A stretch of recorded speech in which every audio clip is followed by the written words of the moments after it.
Assalamualaikum warahmatullahi wabarakatuh. Halo semuanya teman-teman, selamat siang, selamat datang kembali di channel kesayangan kita, channel Lilo Entry, dan masih bersama saya Ilo dimanapun teman-teman berada. Semoga teman-teman selalu dalam keadaan sehat walafiat, tanpa kekurangan satu apapun, amin amin ya robbal alamin. Dan pada kesempatan yang baik ini, saya akan membawakan kisah favorit kita semua, kisah yang ditunggu-tunggu, kisah Yuda Sanggabuana. Wow, kisah dari Walensky teman-teman ya. Tapi sebelum kita masuk ke dalam kisahnya, buat teman-teman yang mungkin baru gabung atau yang udah lama gabung tapi ternyata lupa nih, belum diklik tombol subscribe-nya, ayo dong. Bisa diklik dulu tombol subscribe-nya, jangan lupa lonceng notifikasi juga dinyalakan agar teman-teman selalu mendapatkan notifikasi dari konten-konten yang akan kami upload selanjutnya. Dan untuk channel Lilo Entry, kami upload setiap hari teman-teman ya, setiap siang jam 12 siang waktu Indonesia bagian Barat. Oke, nggak pakai berlama-lama lagi. Pasti udah nggak sabaran kan lihat Yuda Sanggabuana. Kita langsung saja masuk ke dalam kisahnya. Dari halaman belakang rumah Bang Ilo, kita menuju ke Jawa Timur.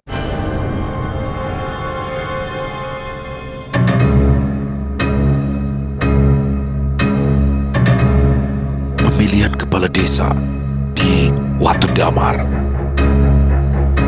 Yuda Sanggabuana.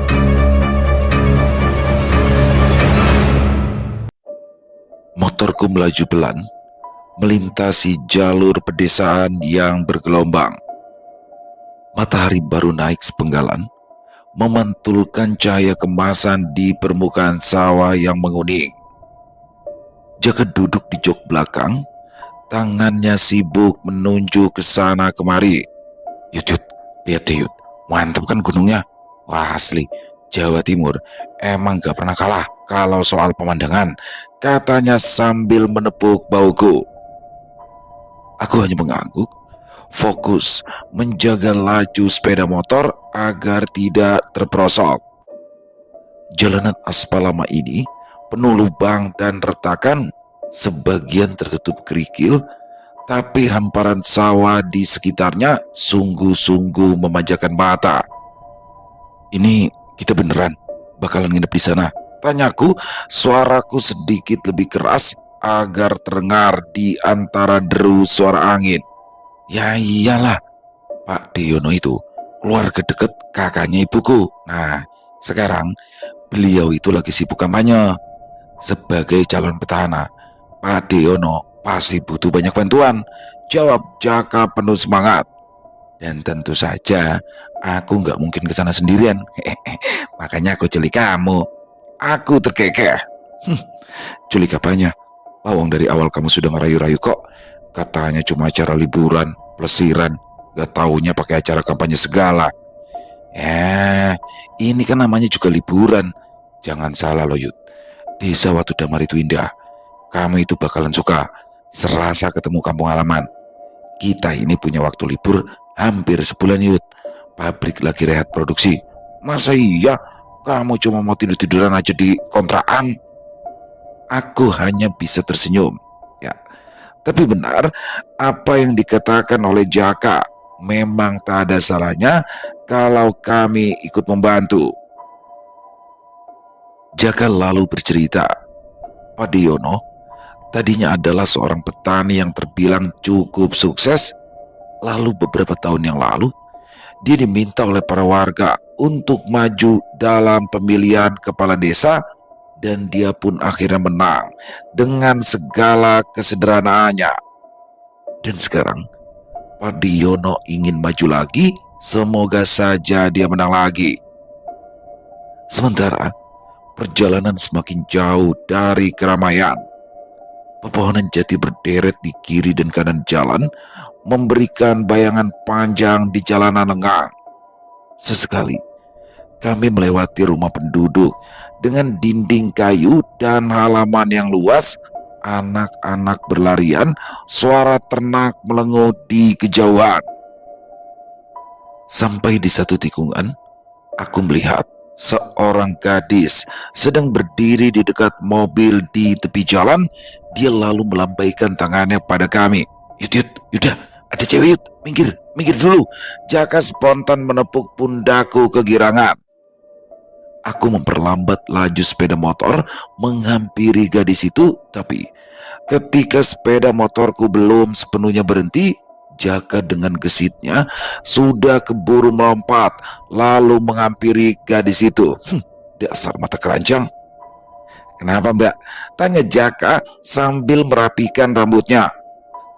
Tolong dong mas, mobil saya masuk parit, sahut sang gadis sambil menunjuk ke arah ban belakang mobilnya yang terbenam di parit berlumpur. Jaka langsung menegakkan badan. Tenang aja mbak, si mbak duduk manis saja. Biarin, ini jadi urusan kita. Yut, ayo, ujar Jaka yang langsung mengambil posisi siap mendorong di belakang mobil. Aku pun mengikutinya.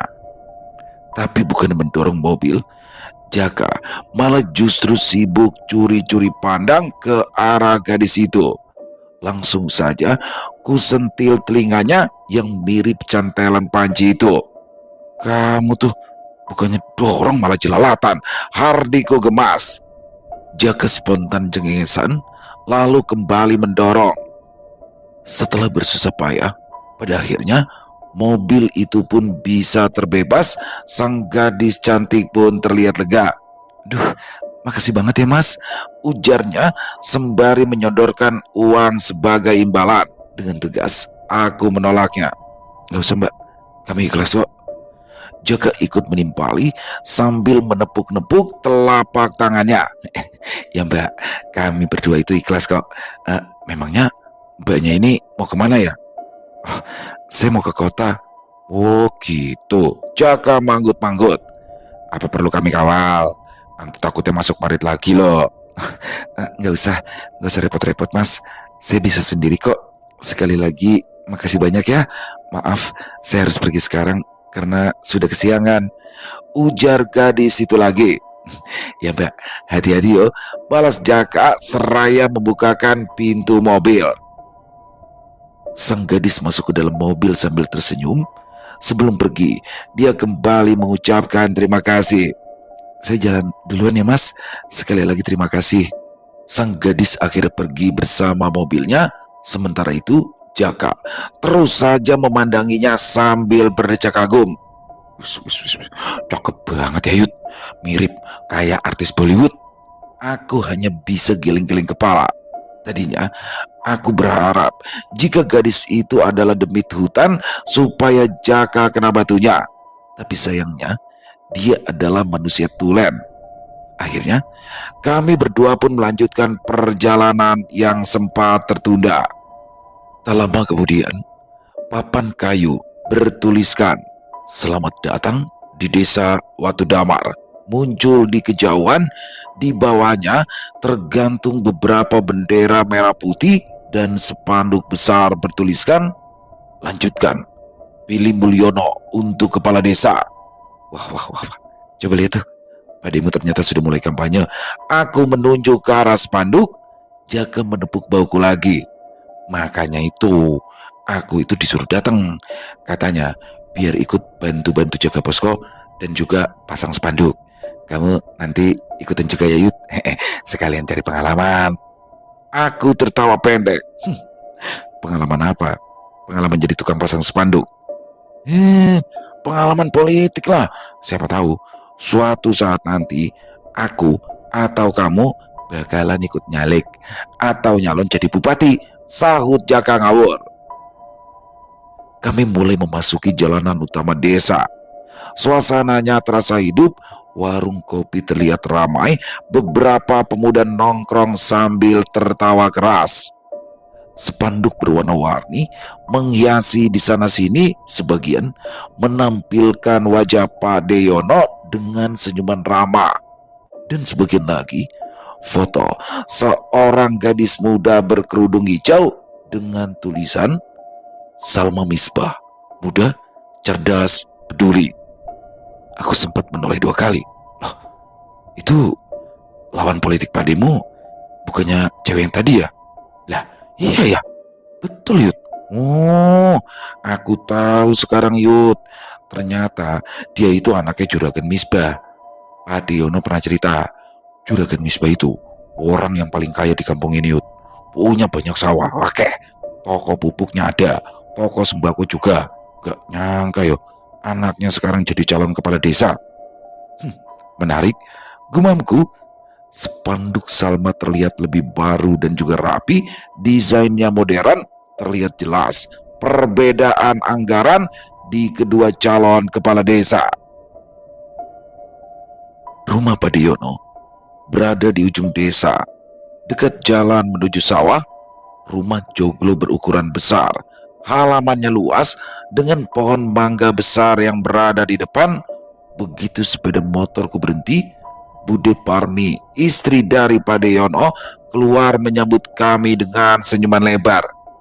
Eyalah Jaka, Jaka, akhirnya kamu datang juga. Oh, ini pasti ya yang namanya Yuda kan? Bude Parmi menyalami kami dengan hangat. Masuk, Pak Demo lagi rapat di balai desa. Sebentar lagi juga bakalan pulang kok. Kami menurut tas, lalu duduk di teras. Angin sejuk berembus lembut membawa aroma wangi bunga Kamboja dari pekarangan. Waduh, rumahnya masih sama kayak dulu nih. Jaka menatap sekeliling bernostalgia. Aku pun ikut memperhatikan sekitaran. Ternyata benar apa yang diceritakan oleh Jaka. Pak Diono adalah orang yang sederhana.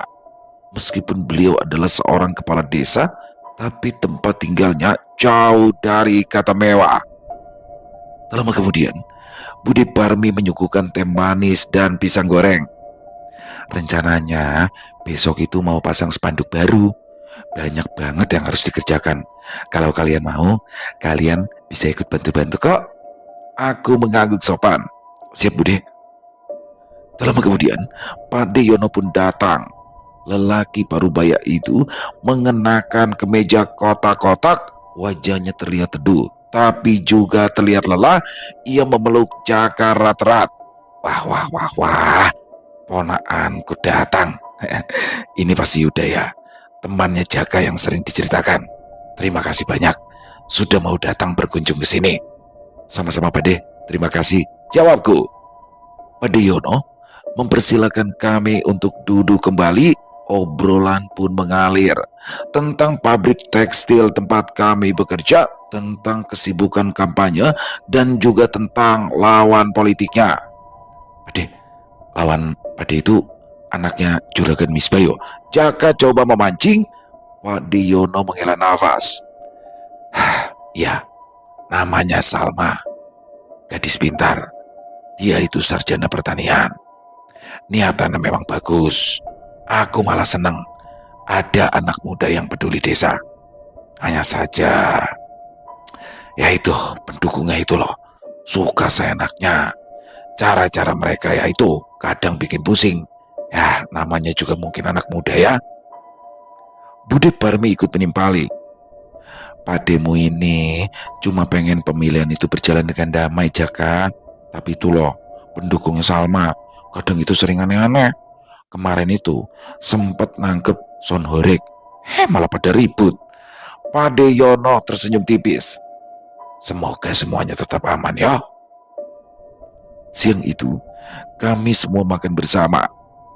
Aku bisa merasakan suasana desa yang hangat, jauh dari hiruk pikuk kota. Meski ada sedikit ketegangan, tapi tidak masalah, wajar saja dalam situasi kampanye semacam ini. Sore harinya, Pak Diono mengajak kami berjalan berkeliling desa, memperkenalkan setiap sudut, balai desa, sawah, saluran irigasi, hingga lapangan tempat sering diadakan pertemuan warga desa. Nanti di lapangan ini akan ada acara debat terbuka, katanya sambil menunjuk ke arah panggung kecil yang sedang dipersiapkan. Sepanjang jalan, kami berpapasan dengan warga desa yang ramah. Sebagian menyalami Pak Diono dengan antusias, sebagian hanya mengangguk singkat. Di beberapa rumah, aku melihat spanduk Salma terpampang besar menyaingi spanduk Pak Diono. Ya, kompetisi ini terlihat sangat jelas. Di sebuah warung kopi, sekelompok pemuda sedang memasang poster-poster bertuliskan nama Salma. Mereka melirik kami tanpa senyuman. Jaka seperti biasa justru ia menebar senyuman lebar. Waduh, seru juga ya suasana kampanye di desa, bisik Jaka ketika kami menjauh. Aku hanya mengangguk, menatap jauh ke arah lapangan. Entah kenapa, bayangan wajah gadis muda di spanduk hijau itu terus terlintas di pikiranku. Menjelang maghrib, kami kembali ke rumah. Matahari hampir tenggelam, suasana terasa begitu tentram. Aku duduk di teras depan sambil menikmati kopi buatan Bude Parmi. Dari kejauhan, terdengar suara pengajian dari musola. Jaka datang dengan stoples rengginang. Ia langsung duduk di sampingku lalu tersenyum bangga.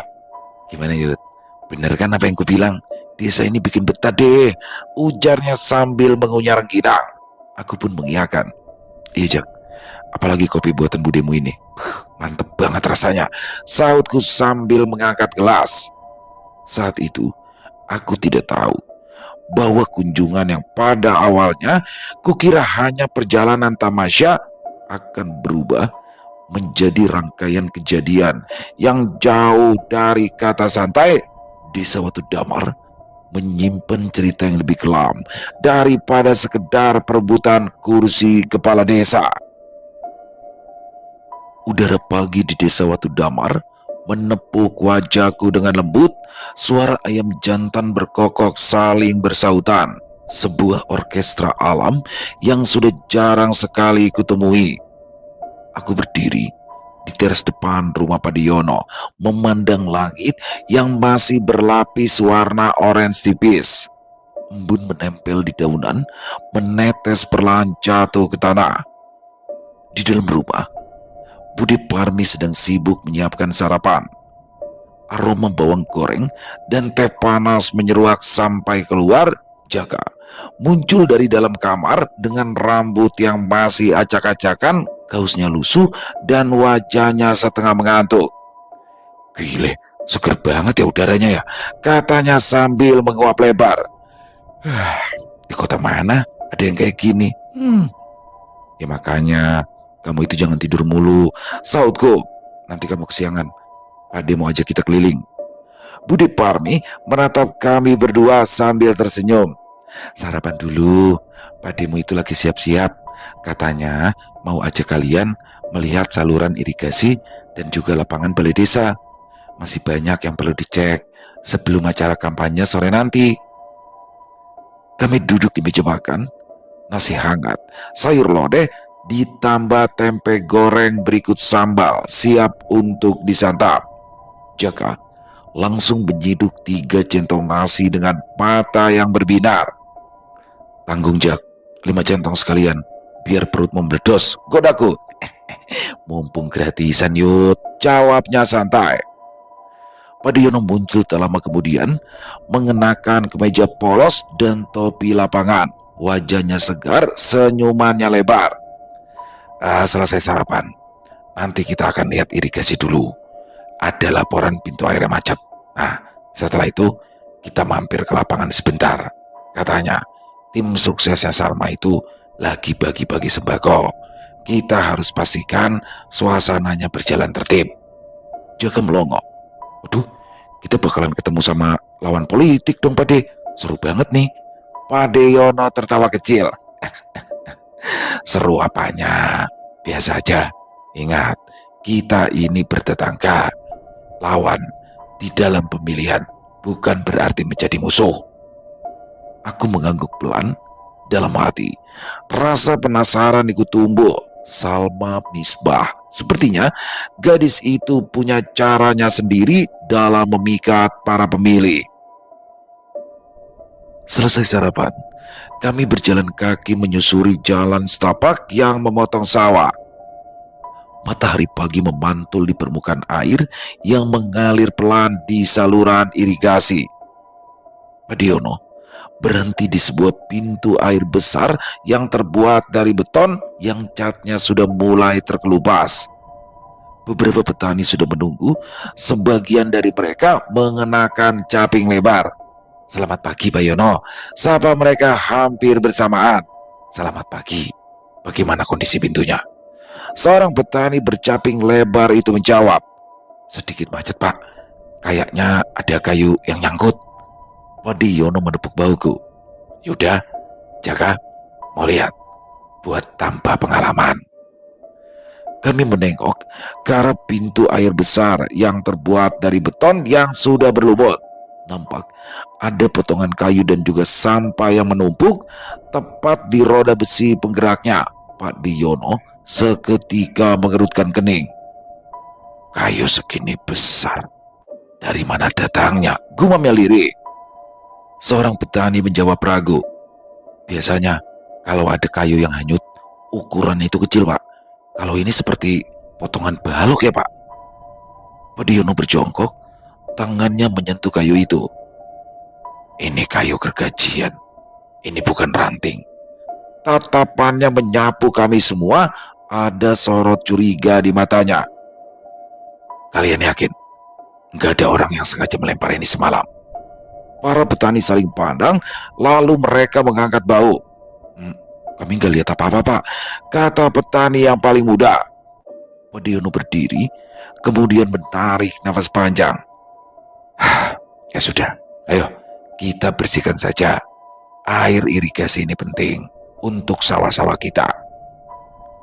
Aku ikut membantu mengangkat balok itu, beratnya cukup lumayan. Jelas, ini bukanlah ranting yang hanyut begitu saja. Di balik ketenangan Padiono, aku bisa merasakan kecurigaan yang ia simpan. Saat kami meninggalkan lokasi, Jaka berbisik di telingaku, "Yud, ini kayaknya sabotase deh, Yud. Aku sih yakin banget ada orang yang sengaja naruh ini buat nyumbat air." "Mungkin saja," balasku pendek. Hati kecilku berkata setuju, terlalu rapi untuk disebut sebagai kebetulan. Dari saluran irigasi, kami melanjutkan perjalanan ke arah lapangan desa. Suara riuh sudah terdengar sebelum kami tiba. Dentuman musik dangdut, sorak-sorai dan teriakan senang semuanya bercampur menjadi satu. Begitu memasuki area lapangan, pemandangan yang kulihat di sana membuatku tertegun. Di tengah-tengah lapangan berdiri panggung kecil berhiaskan kain berwarna hijau. Di atas panggung, seorang gadis muda berkerudung hijau terang sedang berbicara di depan pengeras suara. Ya, Salma Misbah. "Saudara-saudara, desa kita ini subur, tapi hasil pertaniannya sering tidak maksimal. Saya, Salma Misbah, ingin membawa teknologi pertanian baru ke desa ini agar kita semua bisa hidup sejahtera. Bersama-sama kita bisa." Sorak-sorai warga menyambut, beberapa orang bersiul sambil bertepuk tangan penuh semangat. Di pinggir panggung, beberapa pemuda membagikan paket sembako, beras, minyak, dan gula. Padiono berhenti sejenak. Wajahnya tetap tenang, sembari memperhatikan. Lalu aku mendengar Jaka berdecak kagum. "Cantik banget ya, Yud," bisik Jaka di dekat telingaku. "Kalau cewek model begini yang jadi kepala desanya, aku mau jadi warganya seumur hidup." Aku menahan tawa. Ya, harus aku akui, Salma memiliki aura yang sulit untuk diabaikan. Wajahnya mirip orang Timur Tengah, hidungnya mancung, matanya bulat, gerak tubuhnya penuh percaya diri, ditambah lagi senyuman manisnya yang sangat memikat hati. Kami berdiri paling depan di antara kerumunan. Sebagian warga desa melirik ke arah Padiono, sebagian lagi pura-pura tak melihat. Tapi suasana tiba-tiba berubah menjadi tegang saat seorang pemuda dari kubu Salma Misbah menuju ke arah kami. "Hei, sini, mau sembako enggak?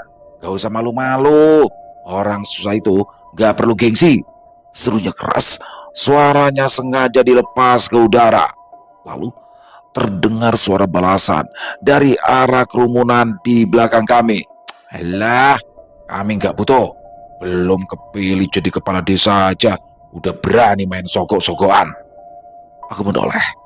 Balasan tadi rupanya berasal dari seorang pemuda yang mengenakan kaos bergambar Padeyono. Sudah jelas kalau dia adalah simpatisan dari Padeyono. Beberapa orang di sekitarnya mulai ikut bersuara, nada cemooh mulai terdengar. "Hmm, janji manis doang, mana bisa anak ingusan ngurusin desa," teriak yang lain. Beberapa pendukung dari Salma Misbah langsung meradang.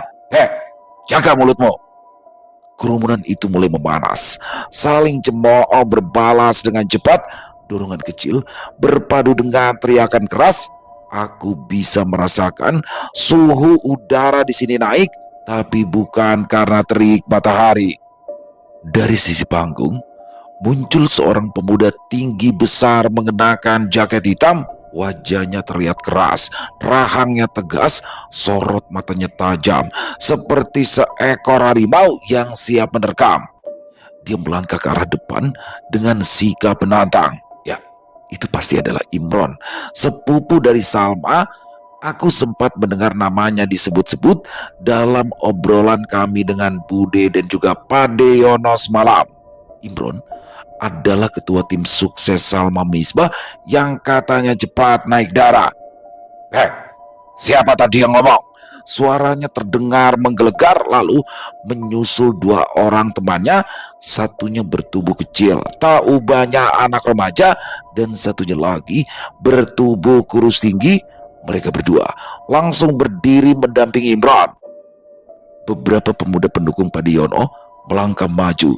Tatapan mereka saling mengunci, tangannya mengepal, dadanya membusung. Tinggal satu dorongan lagi, lapangan ini bisa menjadi arena tinju. Padeyono langsung mencoba untuk menguasai situasi. Suaranya terdengar tegas. "Cukup, cukup. Kita ini semua adalah tetangga. Sudah, jangan bikin malu. Gak usah ribut-ribut." Tapi Imron tidak menggubris. Ia hendak melayangkan tinjunya ke arah pemuda penantang yang berada tepat di hadapannya.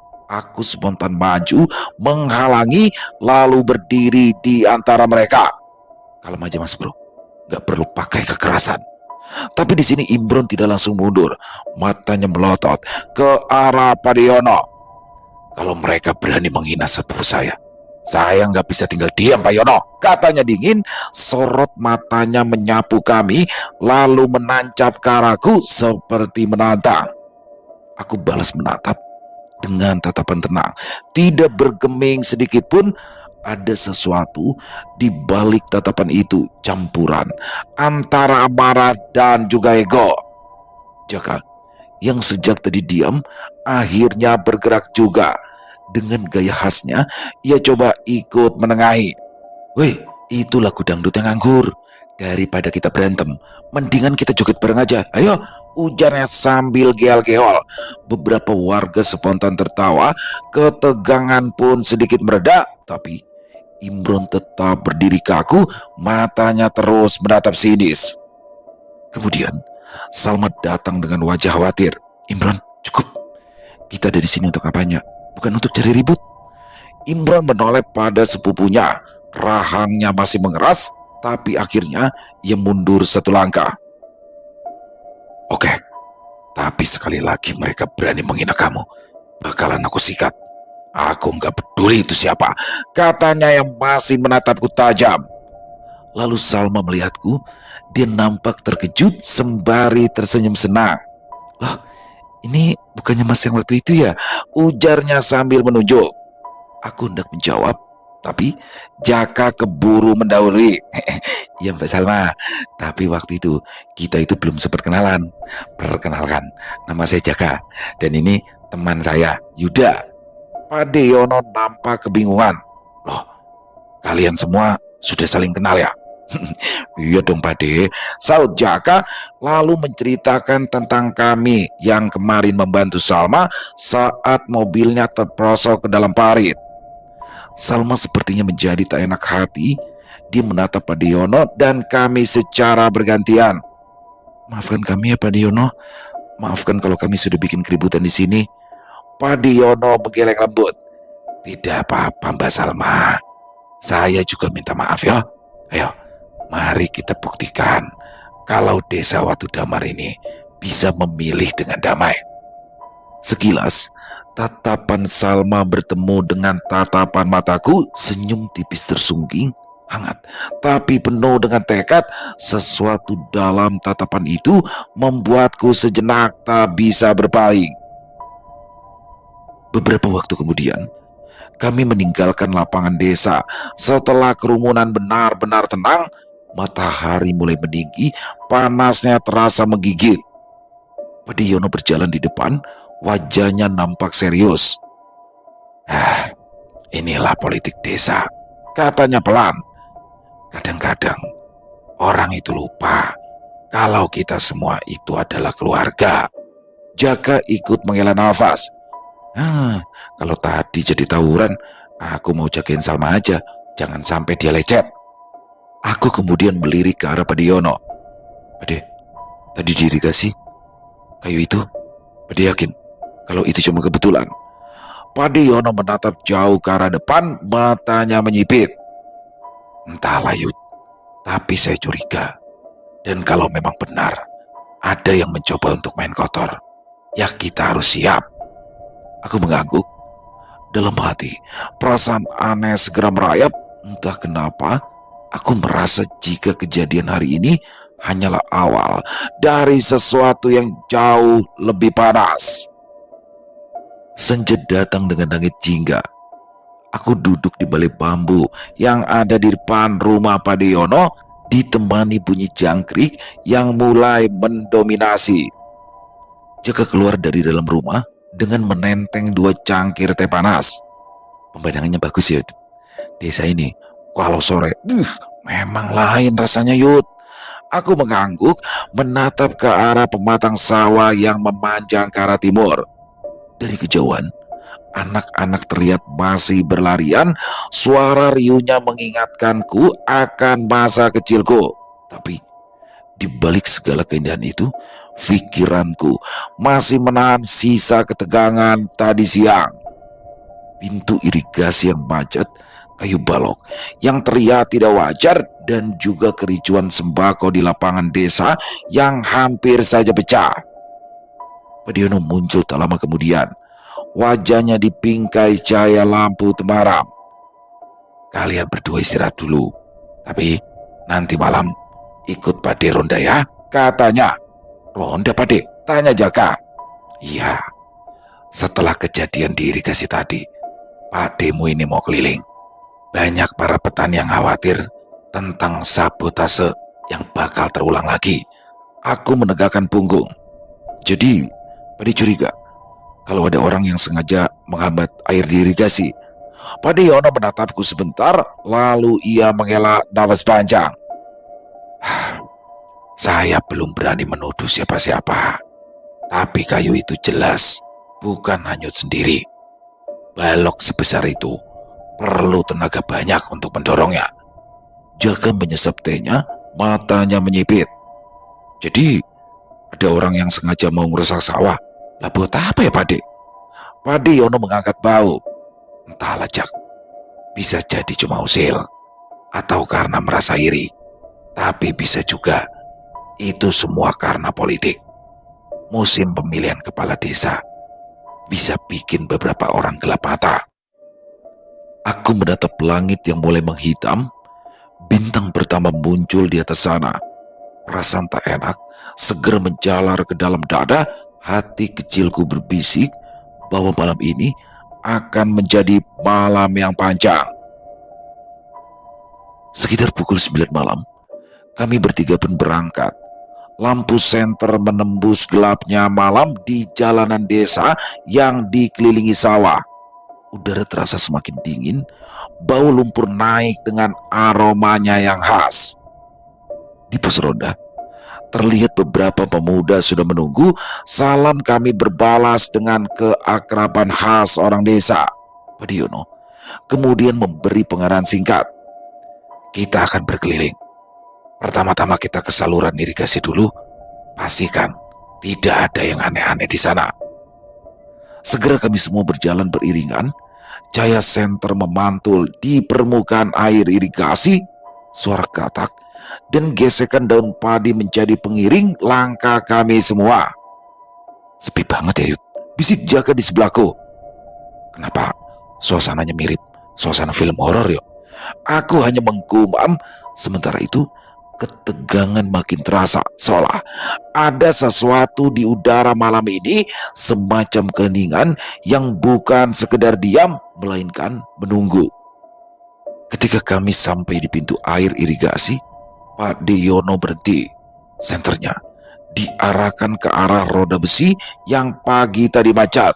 Aku menunduk, mencoba memeriksa celah. Tidak ada kayu, hanya aliran air yang nampak mulus. Bersih, kata seorang pemuda.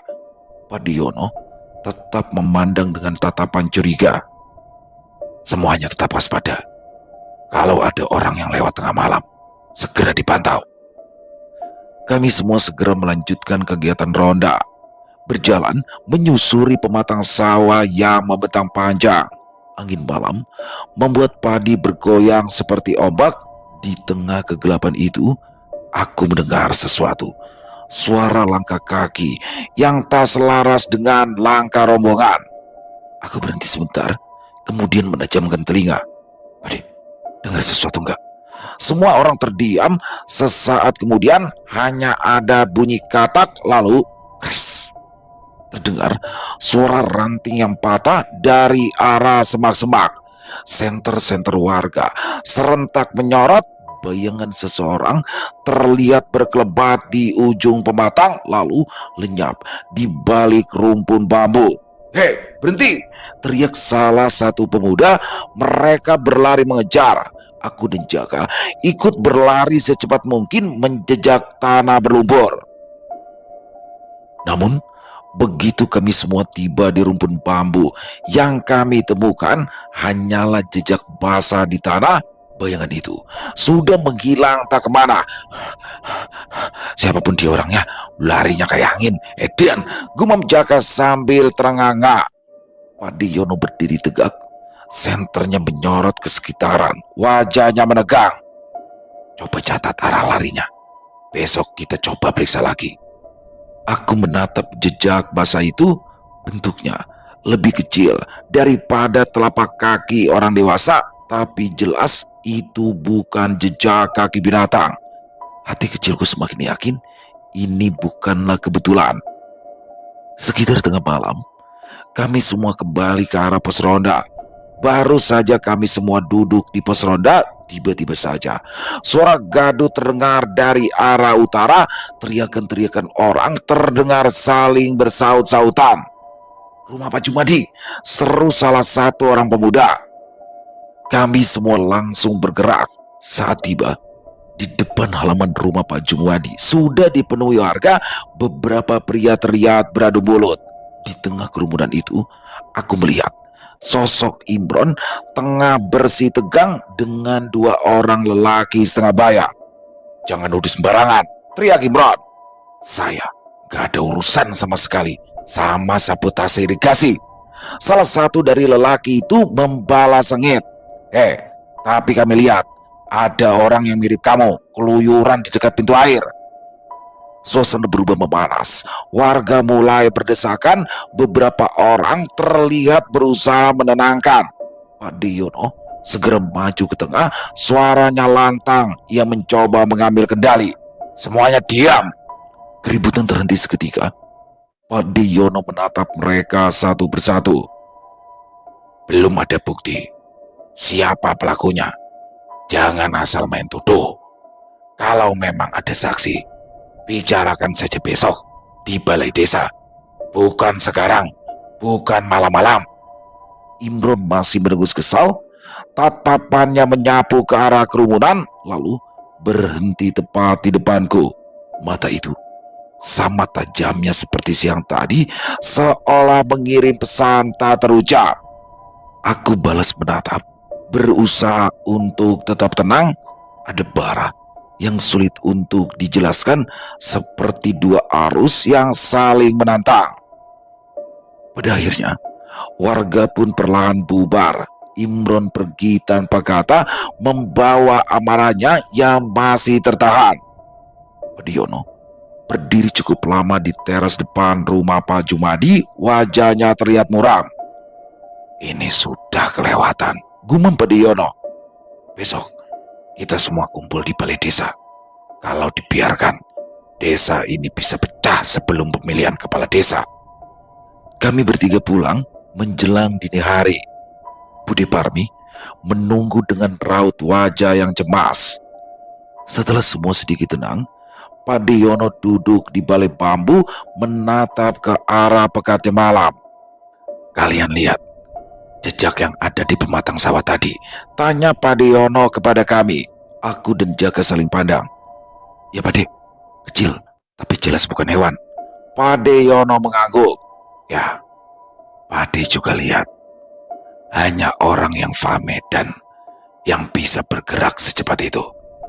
Pade curiga ini bukan sekedar iseng, tapi ada yang ingin memancing keributan.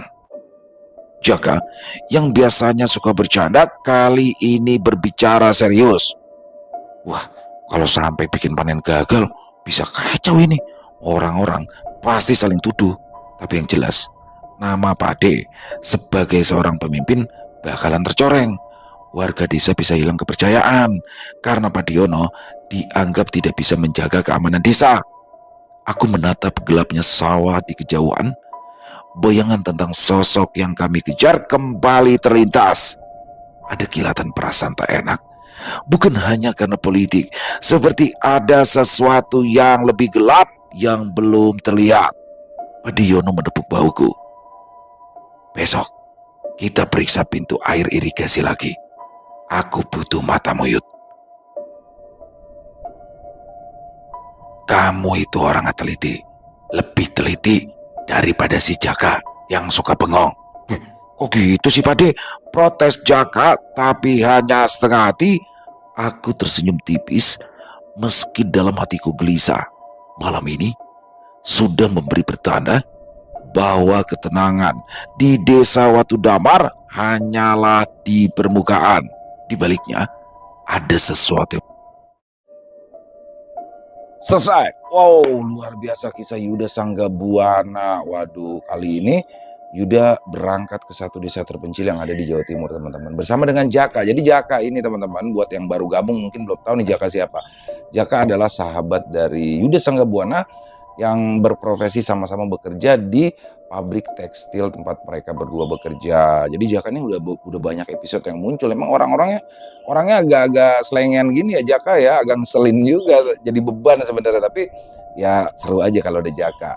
Dan dalam episode ini akan terbagi menjadi 3 sesi, teman-teman ya. Jadi pemilihan kepala desa di desa Watu Damar ini luar biasa. Di sini bagaimana Padiono sebagai petahana ya, orang yang baik, saudara dari Jaka, akan bersaing dengan seorang Salma, tokoh muda, gadis muda yang berambisi juga untuk memajukan desa. Sebenarnya sama-sama bagus ya, sama-sama bagus, tinggal ya udahlah siapa aja yang menang, yang penting desa maju. Tapi ternyata di sini ada yang bermain. Waduh, malah pertemuan pertama mereka berkesan lagi ya kan.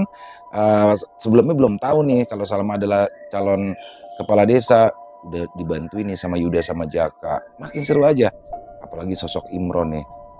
Sepupu dari Salma yang orangnya agak keras. Wah, udah siap-siap duel aja nih sama Yuda Sanggabuana. Pokoknya ini pasti besok seru banget, teman-teman, jangan sampai ketinggalan ya. Dan mudah-mudahan besok ini di part selanjutnya nih muncul nih si cantik Mayang Kemuning, si bawel Mayang Kemuning. Karena ini belum muncul nih Mayang Kemuning, pastinya Kemuning muncul nih karena pasti dia kesel ya sama Salma ya kan. Apakah nasib Salma akan sama seperti para pendahulunya? Wah, nggak tahu juga ya. Pokoknya buat teman-teman jangan sampai ketinggalan besok. Dan buat Walensky, terima kasih atas izinnya saya bisa membawakan kisah yang luar biasa ini. Ditunggu lagi kisah-kisah selanjutnya. Dan semoga kisah barusan bisa menghibur teman-teman semua ya, para pecinta penikmat horor misteri. Lebih khususnya lagi kepada para subscriber dari channel Ilo Entry. Buat teman-teman yang suka dengan videonya bisa diklik tombol like-nya, tombol jempolnya. Boleh juga dong dibantu di-share ya link videonya ini ke teman-teman yang lain agar juga ikut merasa terhibur. Dan buat teman-teman yang mungkin punya komentar lain, punya pendapat lain tentang kisah barusan, silakan bisa menuliskannya di dalam kolom komentar atau hanya sekedar saling menyapa. Silakan, insya Allah kami akan menjawab satu persatu. Di akhir kata saya Ilo mengucapkan permohonan maaf apabila mungkin dalam pembawaan kisahnya barusan ada kata-kata saya yang salah ataupun ada kata-kata saya mungkin yang kurang berkenan, saya mohon dibukakan pintu maaf yang seluas-luasnya. Sampai berjumpa lagi di konten-konten kami selanjutnya. Masih bersama saya Ilo di channel Ilo Entry. Salam sehat, sukses selalu untuk kita semua. Wassalamualaikum warahmatullahi wabarakatuh.